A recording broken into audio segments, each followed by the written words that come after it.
Do capítulo 3 para o capítulo 4, passaram-se 7 anos. E aí, aqui no versículo de número 1, vem falando assim, ó: Nabucodonosor, rei, a todos os povos, nações e língua que moram em toda a terra. Olha como muda o negócio aqui. Paz vos seja multiplicada. Pareceu-me bem fazer conhecido os sinais e maravilhas que Deus, o Altíssimo, tem feito para comigo. Quão grandes são os seus sinais e quão poderosas as suas maravilhas. O seu reino é um reino sempiterno e o seu domínio de geração em geração.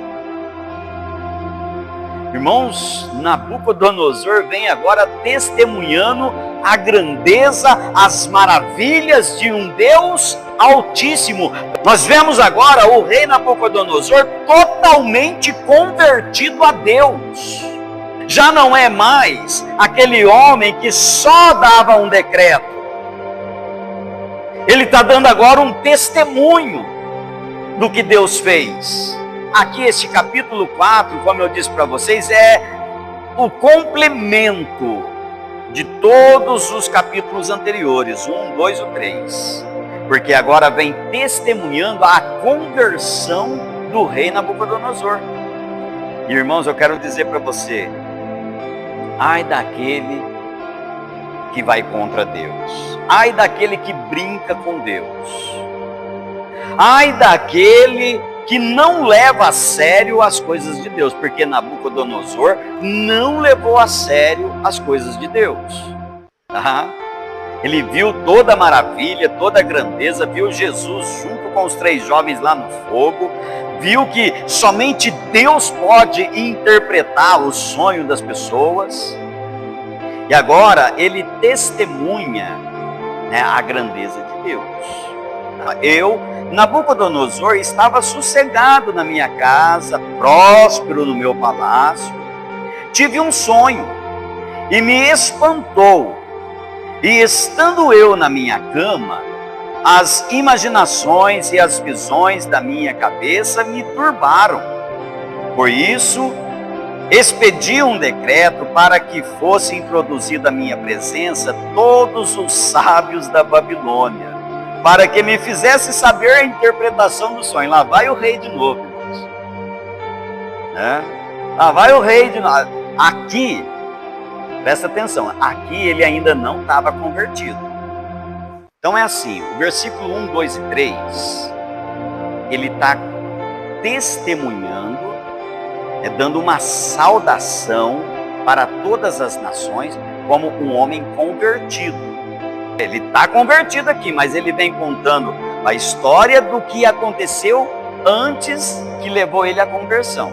Então o que aconteceu? Ele teve um sonho, e aí deixou ele perturbado também. Ele chama os magos, Aí verso 6, ele lançou um decreto para que todos os magos, os sábios da Babilônia, estivessem na presença dele. Verso 7, então entraram os magos, os astrólogos, os caldeus, os adivinhadores, e eu contei o sonho diante deles, mas não me fizeram saber a sua interpretação. Olha, esses caras viviam de aparência, irmãos. E lembra lá no capítulo 2, por 2 vezes eles falaram para o rei: ó rei, conta o sonho e nós te daremos a interpretação. O rei, não. Eu quero que vocês contem o sonho para mim, porque eu fiquei tão perturbado que eu esqueci. No capítulo 2. Agora aqui, o rei já está contando o sonho e eles não estão sabendo interpretar. Olha o sonho que o rei teve. Uma árvore imensa, que até os confins da terra via essa árvore, e ela trazia muito sustento, para os animais que estavam debaixo dela, para as aves nos ramos dela, nos galhos, até o ser humano, que ele fala aí, até a carne mantinha nela, no versículo de número 12. E aí ele conta que ele vendo essa árvore, ele se maravilhou, né? E aí veio então um anjo, um santo, que descia do céu e clamava fortemente, dizendo: derrubai a árvore e cortai-lhes os ramos. Verso 14. Sacudi as suas folhas, espalhai os seus frutos, afugentem-se os animais de debaixo dela e as aves dos seus ramos. Aí corta o tronco rente com a grama e prende ele com ferro e bronze. E isso daí deixou o rei perturbado. E não foi só o rei que ficou perturbado com isso, meus irmãos. Ele contando ali o sonho para Daniel, Daniel ficou perturbado também com esse sonho. Porque agora já não é uma palavra, uma revelação lá para o futuro. É para o momento ali. E olha só o versículo de número 19. Então, Daniel, cujo nome era Beltesazar, esteve atônito por 1 hora, e os seus pensamentos o turbavam. Falou, pois, o rei, dizendo: Beltesazar, não te espante o sonho, nem as suas interpretações. Respondeu Beltesazar, dizendo: Senhor meu, seja o sonho contra os que te têm ódio, e a sua interpretação aos teus inimigos. Daniel ficou assustado quando ele soube do sonho. A Bíblia diz aqui que ele ficou atônito ali, ele ficou espantado por 1 hora. 1 hora ele ficou preocupado ali, perturbado com aquele sonho. E aí ele começa então a contar agora a interpretação do sonho para Beltesazar. Olha o verso 20. Ele fala assim, ó: a árvore que viste, que cresceu e se fez forte, cuja altura chegava até ao céu, e que foi vista por toda a terra, cujas folhas eram formosas e os seus frutos abundantes, e em que para todos havia sustento, debaixo da qual moravam os animais do campo, e em cujos ramos habitavam as aves do céu, és tu, ó Rei, que cresceste e te fizeste forte, e a tua grandeza cresceu e chegou até ao céu, e o teu domínio até as extremidades da terra. Verso 23.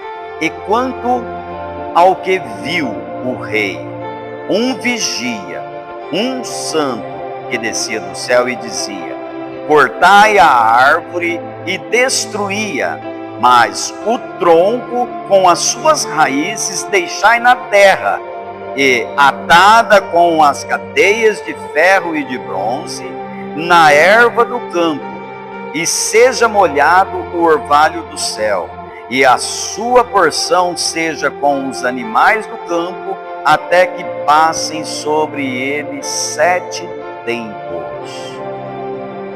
Aí Daniel vem agora com a resposta. Ele diz assim, ó: esta é a interpretação, ó rei, e este é o decreto do Altíssimo, que virá sobre o rei meu senhor. Serás tirado dentre os homens, e a tua morada será com os animais do campo, e te farão comer ervas como os bois, e serás molhado do orvalho do céu, e passar-se-ão 7 tempos por cima de ti, até que conheça que o Altíssimo tem domínio sobre o reino dos homens, e o dá a quem quer, E quanto ao que foi falado, que deixasse o tronco com as raízes da árvore, o teu reino voltará para ti, depois que tiveres conhecido que o céu reina. Portanto, ó rei, aceita o meu conselho e põe fim aos teus pecados, praticando a justiça e a tua iniquidade, usada de misericórdia com os pobres, pois talvez se prolongue a tua tranquilidade. Irmãos, eu acho que a resposta aqui deve ter perturbado mais o rei do que o sonho. E quando o anjo ali fala que era para cortar a árvore no tronco e deixar fechado com cadeias ali, né, de ferro e bronze, e o tronco seria molhado, está falando do quê? Da estrutura do reino de Nabucodonosor. Seria guardado, até que ele reconhecesse verdadeiramente que Deus reina, porque ele estava brincando com Deus, irmãos. Ele estava brincando com Deus, dando o decreto que era para adorar a Deus, mas fazendo estátua para o povo adorar a estátua. Deus falou, não é assim não, espera aí que eu vou dar um jeitinho. As pessoas hoje brincam com Deus e não têm a mínima noção do que estão fazendo. E aí agora, no versículo 28 em diante, o rei vem testemunhando aí o que aconteceu com ele. Olha só, a misericórdia de Deus, o quanto é grande, irmãos. Deus ainda deu ao rei um ano, para ele se converter verdadeiramente. No versículo 28, vem falando assim, ó.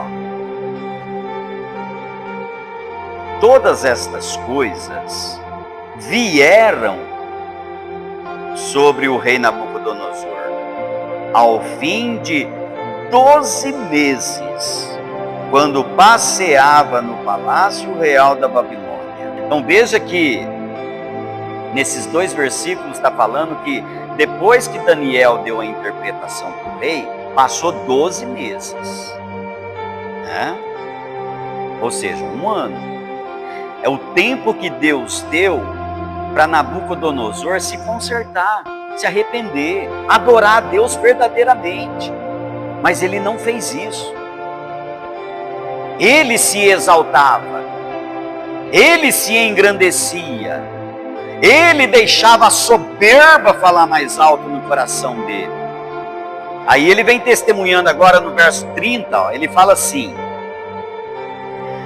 falou o rei dizendo, depois de um ano, presta atenção aqui, ó, depois que passou um ano, o rei estava ali no seu palácio, aí falou o rei dizendo, não é esta a grande Babilônia que eu edifiquei para a casa real?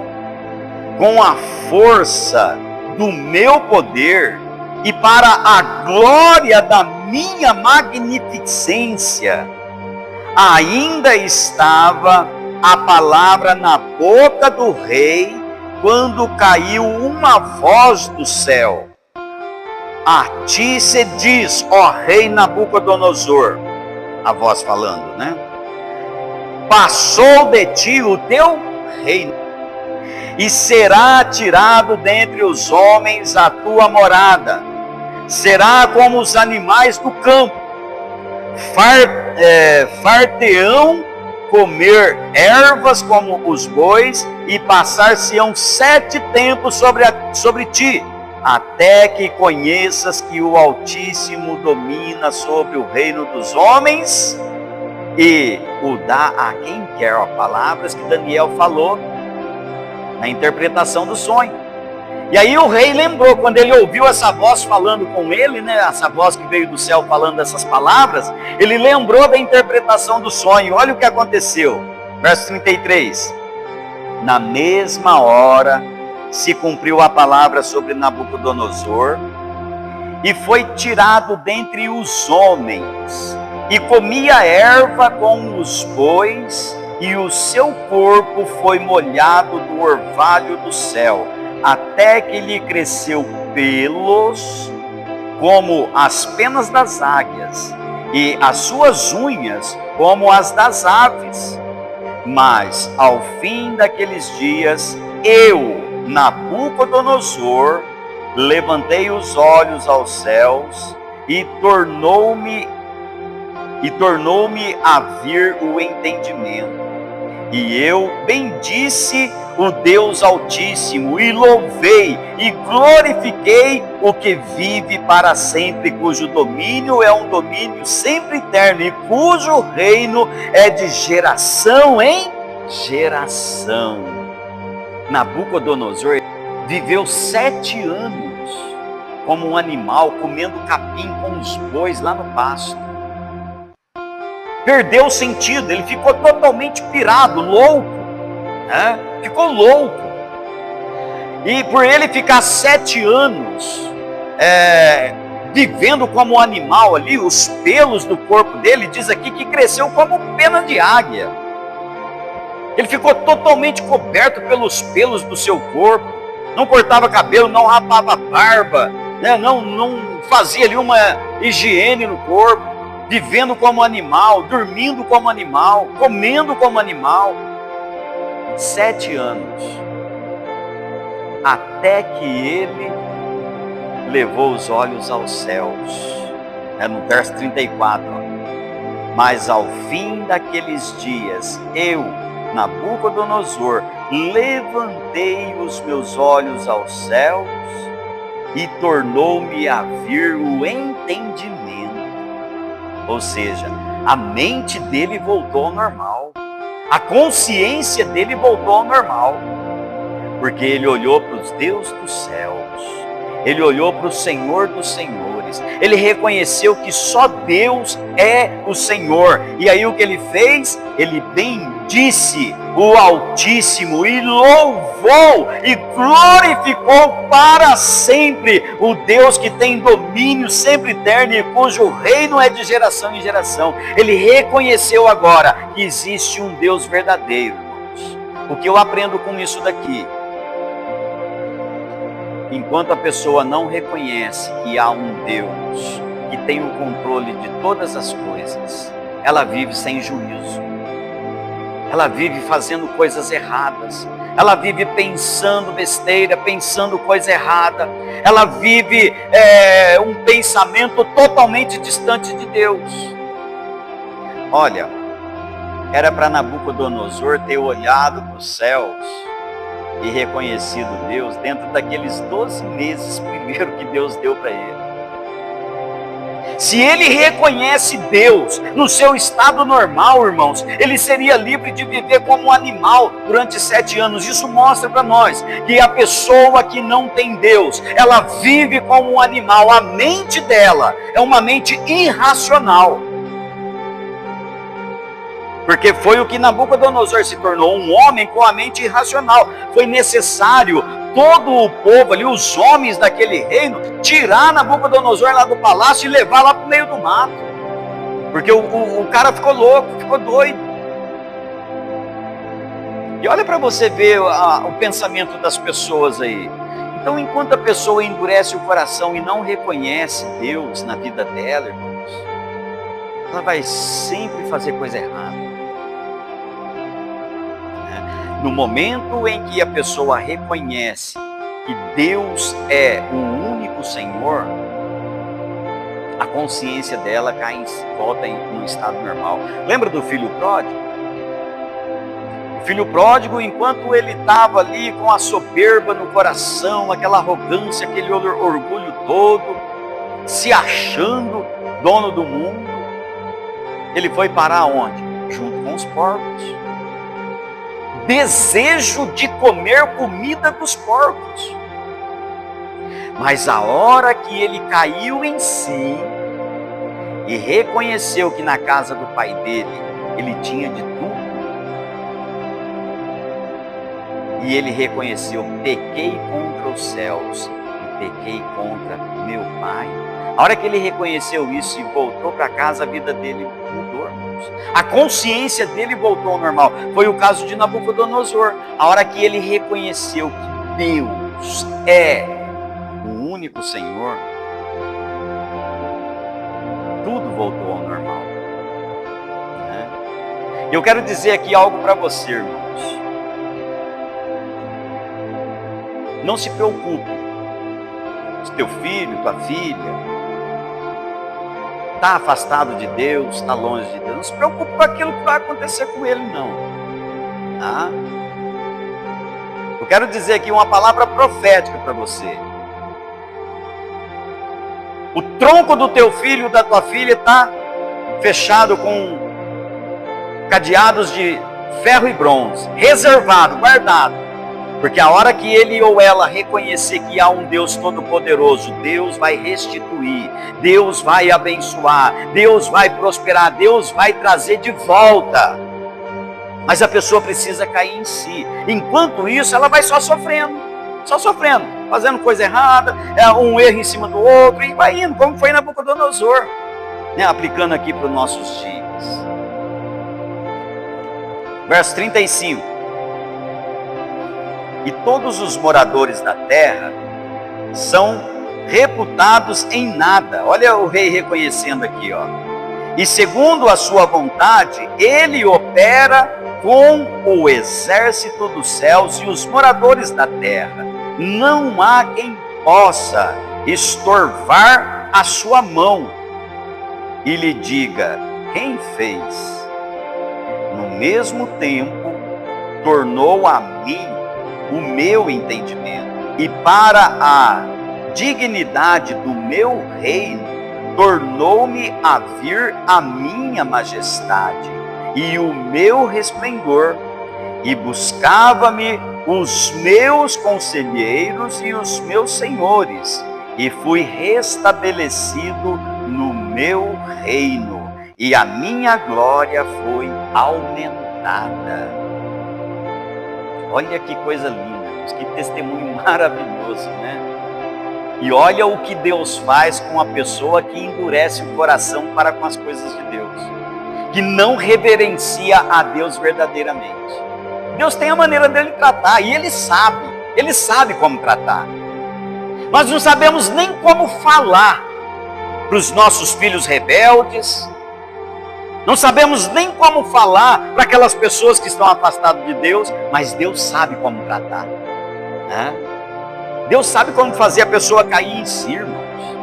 E quando a pessoa cai em si, Deus restabelece, Deus traz de volta, Deus exalta. Olha o que o rei está testemunhando aqui no finalzinho do versículo, ó. E fui restabelecido no meu reino, e a minha glória foi aumentada, foi maior ainda. Olha a misericórdia de Deus, o amor de Deus, a grandeza de Deus. O rei antes, ele já se gloriava por tudo que ele havia feito, e agora Deus aumentou aquela glória na vida dele, porque ele reconheceu que há um Deus todo-poderoso. Aleluia! E é o que Deus faz na tua vida quando você reconhece isso. Há um Deus a qual me escolheu para servir, para adorar, para exaltar o nome dele. Verso 37. Agora, pois, eu, Nabucodonosor, louvo, exalto e glorifico ao Rei dos céus. Já não é mais a glória para ele, como ele estava falando lá no versículo de número 30. Olha aqui, o rei sem converter, ó. E falou o rei dizendo: é esta a grande Babilônia que eu edifiquei para a casa real, com a força do meu poder e para a glória da minha magnificência. Agora ele já mudou, ó. No verso 37. Agora, pois, eu, Nabucodonosor, louvo, exalto e glorifico ao Rei dos céus, porque todas as suas obras são verdade, e os seus caminhos juízo, e pode humilhar aos que andam na soberba. Vamos olhar para o nosso ministério espiritual. A pessoa quando se ensoberbece, a pessoa quando se exalta, quando ela se orgulha daquilo que ela está fazendo, Deus fala: peraí, não é você que está fazendo, não, sou eu, sou eu. E aí Deus humilha a pessoa, para que ela reconheça que o Deus humilhou Nabucodonosor, fez ele viver como animal. Que humilhação maior que essa?